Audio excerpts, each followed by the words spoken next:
There are some teachers who don't like finger tapes and think that the finger tapes become a crutch that you can rely on too much. I could not disagree more. When you're just getting started on the violin, whether you're an adult or a child, I highly recommend finger tapes because one, they make it so much easier to make progress quickly because they tell you exactly where to put your fingers. But also, just as importantly, they help train your ear to start hearing those pitches in tune. And eventually, as your fingers become used to where they're supposed to go, and your ears become more attuned to hearing those pitches in tune, then you'll take them off. Now, there are a couple of different options for tapes.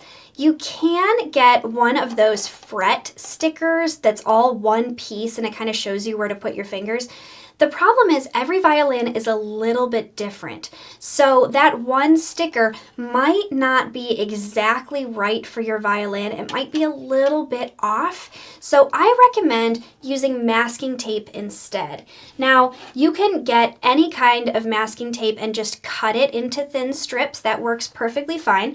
Or, like me, if you want something that you could just use for a long time, you can get masking tape that comes in a 1/8 of an inch size, and I find that that's pretty much perfect for putting tapes on a violin. First, let me show you a violin that already has tapes on it. You can see that they correspond to your fingers. 1, 2, 3, and 4. As a beginner, you probably are not going to need to use your fourth finger. You might have to work on some finger strengthening exercises to get your pinky all the way there comfortably, and that's okay. For beginner music, we actually only really need to use tapes 1, 2, and 3. The reason for that is that your fourth finger is always exactly the same note as the next highest string. So 4 on the A string is an E, which is exactly open E. So I'm going to show you how to put all 4 tapes on your violin,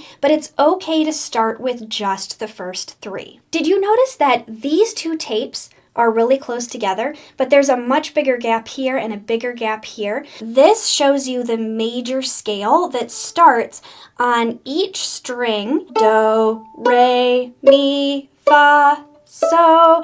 You want to make sure that before you start putting tapes on your instrument, your violin is in tune.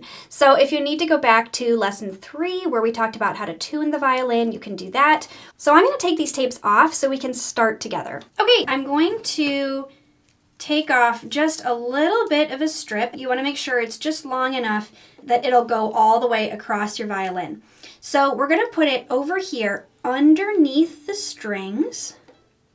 And then you want it to be under the strings but over the fingerboard, and you'll scooch it all the way down until you put it into where your best guess is. So don't put the sides down yet because we have to test the pitch. Important note about finger tapes. You want to make sure that you are putting your fingers down on the tapes in a way that covers the tape entirely. So that tape should disappear underneath your finger.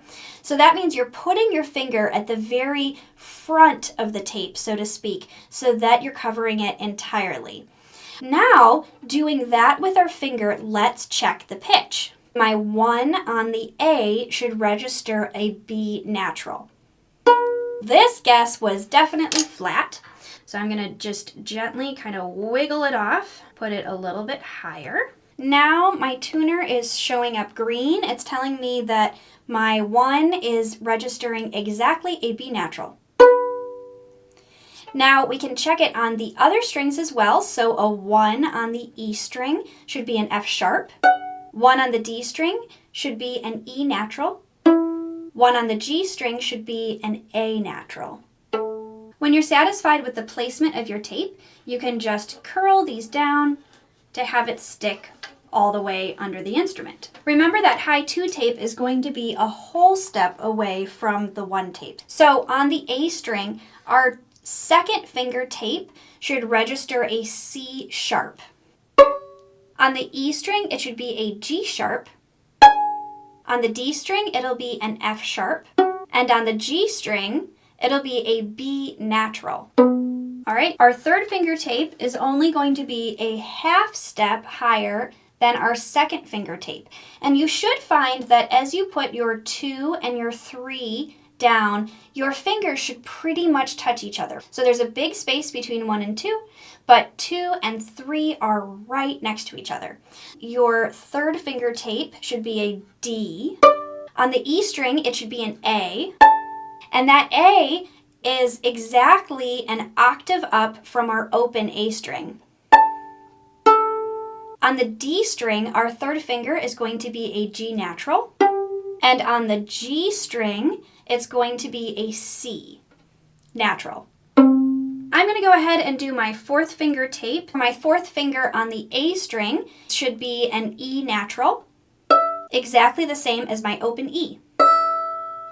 For my fourth finger on the E string, this should be a B natural. Fourth finger on the D string should be an A natural. Fourth finger on the G string should be a D natural.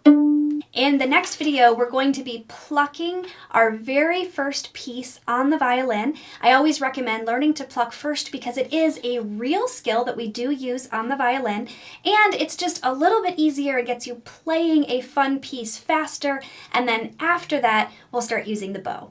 See you there.